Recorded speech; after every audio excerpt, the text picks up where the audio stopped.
তাহলে আপনাকে আমার অভিজ্ঞতা শেয়ার করি। প্রথম প্রথম বিবাহ করেছি বুঝলেন, বিয়ে করেছি, শাশুড়ির বাড়ি গেছি। হ্যাঁ, তো শাশুড়ি বাড়ি যখন গেছি তো খেতে বসেছি, আবার বিবি একদিকে খেতে বসেছে।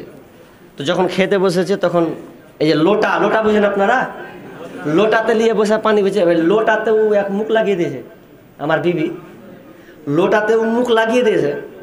এবার মুখ যখন লাগিয়ে দিয়েছে তা আমি একটু পানি পানি করছি, তা ও ধরে এসে আমার লোটাটাকে দিচ্ছে, ও লোটাটা মানে জুঠা লোটা, মানে ও খেয়েছে, তা ওই লোটাটা আমাকে দিচ্ছে।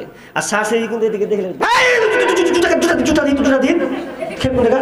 জুঠা দিতে হয়, ই তো চমকে গেছে, আমি জুঠা দিন তো কি হলো। আচ্ছা, নিজের বিবির খাওয়ার জিনিসটা মানে খেয়েছে, বিবি খেয়েছে, স্বামীকে দিতে কোনো ভেজাল আছে গো? ভেজাল নেই। ও শাশুড়ি মানবে না, এখানে জুঠা দিলি কেন? আমি তো নতুন নতুন জামে কি আর কহি, লজ্জাতে একটু হাসি হয়েছে, কি কোন পাল্লাই পনুরে, তা মাঝে মধ্যে ডোজ দিয়ে আবার না দেওয়া লাই। তো বললাম কেন, বিবি খাইলো, বিবি খেলো, পান করলো, স্বামীকে দিল, এটা আরো মহাব্বত, ভালোবাসা বাড়বে। বাড়বে কি পারবে না? এটা ভালোবাসা বাঁচবে। আরে স্বামী খেলে অর্ধেক খাবার, ওই থালাটা স্ত্রী খেতে লাগলো, স্ত্রী খেলে অর্ধেক খাবার, স্বামী খেতে লাগলো, এটা মহাব্বত, এটা আরো ভালোবাসা পাবে। কিন্তু দুঃখের কথা, এই আমাদের মা বোন, আপনাদের উত্তর দিনাজপুরের মেয়েরা কেমন জানি না, কিন্তু আমাদের মুর্শিদাবাদের বেটি ছেলে ই কোনো দিন স্বামীর সঙ্গে একসাথে খেতে বসলো না, গিলাস দুটা হয়ে গেছে। এমন তো দুঃখের কথা, লজ্জা লাগছে বলতে, মানে মুর্শিদাবাদ দুর্নাম পরে আমারই লাগছে ঘুরিয়ে কি, যে আবার যখন ও একটা ওকে যদি মেয়েটাকে বলি, হাজি তোমার স্বামীর নামটা কব তো, মুখে কাপড় দিয়ে দেবে, আর স্বামীর নাম জীবন কবে না। যদি কোনো কর্মচারী যদি আসে কিনা, তা উমুক জনাকে ঢুড়ালি আসবে, তো ঢুড়ালি এসে কহবে তো চাচা নামটা কহে দিত, ও নিজে আর কহবে না।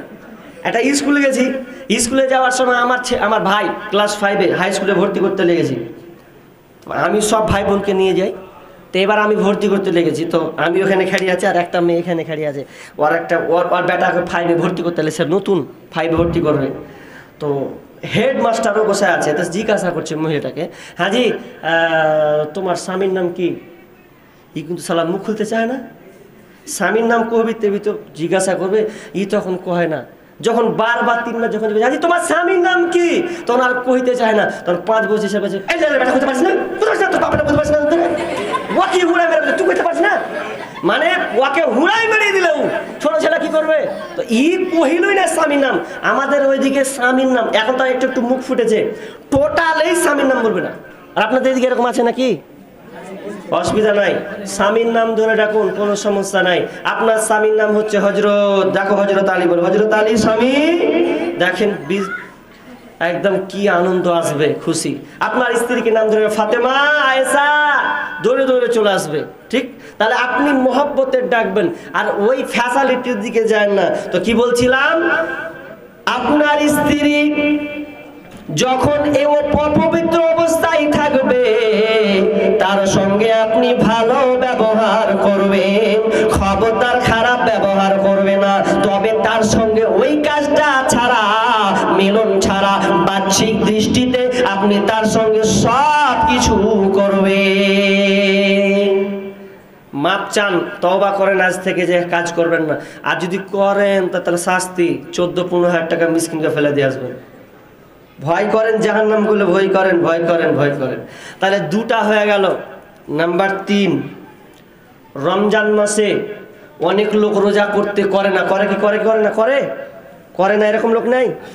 আরে আছে, দিবালোকে পান করে গো, দিবালোকে সুকটান সুকটান সুকটান দিবালোকে, অথচ পারবে, অথচ রোজা রাখে না। রাখবি না তো ভালো করে তো শাস্তি শুনালে, ওয়ালাল্লাযীনা ইউতিকুনাহু ফিদিয়াতুন তাআমু মিসকিন।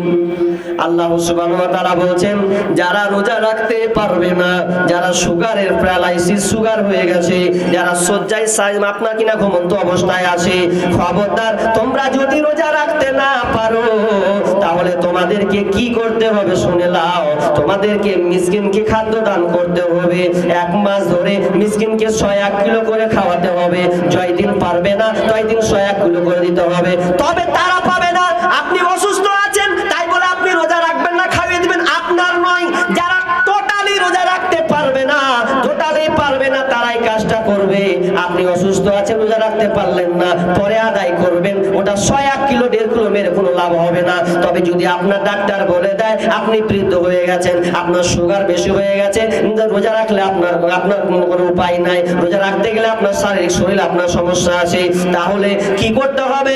আপনাকে 1 কিলো করে 38 কিলো চাউল বের করে তার খাদ্য বের করে মিসকিনকে দিয়ে দেওয়া হবে। ইসলাম এত সুন্দর, গরিবদের ব্যাপারে এতটুকু ভেবেছে, কিন্তু আমরা এটা কোনোদিন চিন্তা করি না। এবার নেন রমজান মাস, এটা তো বলে দিলাম, সবকিছু কমপ্লিট হয়ে গেল। এরপরে একটা কথা আছে, ভালো করে শুনেন, মা বোন বাপজি ভালো করে শুনেন। ধৈর্য হারা হয়ে গেলেন নাকি আপনারা? ধৈর্য হারা হননি তো? আচ্ছা, হননি। একটা আছে সূরা মুজাদালা, মুজাদালা নাই সূরা মুজাদালা। এই সূরা মুজাদালাতে একটা ঘটনা আছে জিহারের ব্যাপারে, নাই? জিহার করা, জিহার মানে জানেন? আপনি যদি বলে দেন বিবিকে, স্ত্রীকে ভালোবেসে যদিও বলেন, কি কথা, বিবি রে তোর পিঠখানটা আমার মায়ের মতন দেখতে, তাহলে আপনি বিবিকে আর হাত দিতে পারবেন না। ভালো করে শুনুন এটা মশলাটা। যদি আপনি বিবিকে বলে দেন বিবি রে তোর গলাখান আমার মায়ের মতন লাগছে দেখতে রে, তাহলে বিবি জিহার হয়ে গেল, তার মানে ওকে আর আপনি টাচ করতে পাবেন না, ওর সঙ্গে আপনি ঘুমাতে পাবেন না, বিবি তালাক হবে না, কিন্তু আপনি ওর সঙ্গে থাকতে পাবেন না, আলাদা থাকতে হবে, ছুঁতে পাবেন না আপনি যতক্ষণ পর্যন্ত এই 3টা কাজ না করবেন। কিন্তু কিছু কিছু জিনিস আছে ওটা সমস্যা হবে না। অনেক বলে না, স্ত্রীরা যদি রেগে যায়, খুব করে রেগে যায়, রেগে যদি যায়, অনেক সময় স্বামী যদি রেগে যায়, কত খারাপ খারাপ কথা বলেছেন না আপনার এদিকে, আমি একটু ইঙ্গিত করছি তো, এগুলা মা বোন খবরদার, কেন বলছেন এগুলো কথা গো? তো একদম স্ত্রী যখন এমন রেগে গেছে, স্বামী যদি ঘরে আসে, বলছে তুই ঘরে এলে আমি তোর বাপ হন, বলছে তো ঘর ঢুকলে আমি তোর বাপ হন, তার মানে কি তুই আমার কাছে আর আসবি না, ভিড়বি না, এরকম কথা বলে না অনেক মেয়ে, এরকম বলে দেয় নোংরা কথা। যে এইরকম কথা বলি না, যদিও এটা জিহার হবে না, ওলামা বলেছেন, কিন্তু এগুলা খারাপ কথা, আপনি স্বামীকে এরকম কথা বলবেন গো, খবরদার এটা কথা বলবেন না। স্বামী তো স্বামী, খারাপ হলো তো কি হলো, স্বামী খারাপ ভালো আপনাকে নিয়ে নিতে হবে, এটা মেনে নিতে হবে, না পারলে তালাক নিয়ে, খোলা তালাক নিয়ে বাড়ি চলে যান গা, যা, কোনো অসুবিধা নাই। কিন্তু স্বামীর ওপরে এতটা চড়াই হতে হবে না, ভালো হোক খারাপ হোক স্বামী তো স্বামী, ভালো হোক খারাপ হোক স্বামী তো স্বামী। কি হলো, কিছু হলো নাকি? কি বলছিলাম, যে স্বামী খারাপ হোক এবং ভালো হোক, স্বামীর সঙ্গে ভালো ব্যবহার করুন। মাসিক অবস্থায় স্ত্রীর সঙ্গে আপনি এই খারাপ কাজটা করতে পারবেন না, কারণ এটা কষ্টের জিনিস, এটা রক্ত প্রবাহিত হয়, এ থেকে আপনাকে যার 5 দিন, যে মহিলার 5 দিন, কারো 3 দিন, কারো 4 দিন, কারো 5 দিন, কারো 7 দিন, এই 7 দিন পর্যন্ত যায়, তাহলে এ থেকে আপনাকে বিরত থাকতে হবে। আর যদি কাজ করে দেন, কি করতে হবে? এই যুবক ভাই, এই শোনো, কি করতে হবে? বিশ্বনবী বলছেন, কেউ যদি মাসিক অবস্থায় স্ত্রীর সঙ্গে মিলনে চলে যায়, তাহলে তাকে 1 দিনার কাফারা লাগবে। প্রথমে আগে মাপ চাইতে হবে, আল্লাহর কাছে ক্ষমা চাইতে হবে, আল্লাহ ভুল হয়ে গেছে, ক্ষমা করে দাও, আর জীবনে এই কাজটা করব না, জীবনে এই কাজটা করব না। আর অনেকে বলেছেন যদি সে তওবা করে তো হয়ে যাবে, কিন্তু শাইখ ইবনে বাজ বলেছেন না, ওকে ক্ষমাও চাইতে হবে। এবং দ্বিতীয়, ওকে যে ইবনে আব্বাসের হাদিসটা আছে, তাকে 1 দিরহাম না 1 দিনার তাকে কাফারা লাগবে। এবারে 1 দিনার কতটি? 1 দিনার কতটি?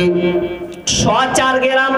দিনার আপনার সোনা 104 গ্রাম, সোনার দাম যত, তত আপনাকে টাকাটা বের করতে হবে। 1 দিনার আমি যেটা ক্যালকুলেশন করেছি, প্রায় 14 থেকে 15,000 টাকা হবে। তাহলে কেউ যদি স্ত্রীর সঙ্গে মাসিক অবস্থায় মিলন করে, তাহলে তাকে 14 থেকে 15,000 টাকা মিসকিনকে দিতে হবে। মা বোন, এ ব্যাপারে স্বামীকে একটু বুঝাবেন, হুঁশিয়ার হবেন, নিজে কন্ট্রোল করবেন। তবে আপনি মিলন ছাড়া সবই করতে পাবেন, সবই করতে পারবেন। ইহুদিরা কিন্তু ওদের যদি কোনো মা বোনদের যদি মাসিক হয়, তাহলে ওরা ঘরে রাখে না, ওরা বাহিরে ফেলে দেয় এক কোণাতে, দিয়ে একটা ঘর টুকরি করে রাখে। ওকে টাচ পর্যন্ত করবে না। কোনো স্বামী যদি ওকে টাচ করে দেখো যে তুও না পাক, তুও ঢুকতে পারবি না ঘরে, তুও বেরা, কঠিনই জ্বালা, মানে স্ত্রীকে ছুঁয়াই যাবে না। কিন্তু ইসলাম এটা বলেনি। বিশ্বনবী মায়েশা কি বলছেন যে আমি যখন আপনার মাসিক অবস্থায় থাকতাম, যখন আমি পিরিয়ড অবস্থায় থাকতাম, তখন বিশ্বনবী আমার সঙ্গে ঘুমাতেন, খেতেন, গোসল করতেন, আনন্দ করতেন, সব কিছু। কিন্তু একটাই মূল কাজ ছাড়া সব কিছুই করতেন। এই সঙ্গীটা অনেক জায়গায় বলেছি। মায়েশা বিবি বলে, মায়েশা বলে আমি যে পানি পিতাম, ফিরে সেই পানি আমি নবীকে দিতাম। পিতাম যেখানে আমি মুখ লাগাইয়া, নবীজি পেতেন সেইখানে মুখ দিয়া। আর যে হাড়ের গোশত লাগাইয়া দাঁত, নবী ফিরে আমি ফিরে খাইতেন, নবী নেকে না নিক যার। কবু ঘৃণা করে নাই নবীজি আমার, কত ভালোবাসিতেন বিবি দিকে তার। আমার মুখের ঠায়ে ঠোঁট লাগাইয়া গোশত খাইতেন আপে খুশিতে ভরিয়া। নিহাত থাকিতাম আমি হায়েজের হালে, এই রকম করিতেন নবী নেক নাবে। কবু ঘৃণা করে নাই নবীজি আমার, কত ভালোবাসিতেন বিবি দিকে তার। মায়েশা বলছেন যখন আমি মাসিক অবস্থায় থাকতাম, বিশ্বনবী আমাকে ভালোবাসতেন, আমাকে দূরে দূরে ছেলে ঠেলে দিতেন না, বরং একটি বিছানায় আপনার কিনা একই কাঁথাতে একটা বালিশে এক অপরকে আমরা ঘুমিয়ে যেতাম। শুধু তাই নয়, একসাথে খেতে বসতাম, আমি হাড্ডি চাবাতাম তো বিশ্বনবী আমার হাত থেকে হাড্ডিটা কেড়ে নিত। আমি যেখানে পানি পান করতাম তো বিশ্বনবী গিলাসটা আমার ধরে নিয়ে ওই যেখানে আমি মুখ লাগিয়েছি ওখানে বিশ্বনবী ঠোঁট লাগাতে। আপনাদের ভালোবাসা এরকম আছে জি? আছে? সুবহানাল্লাহ।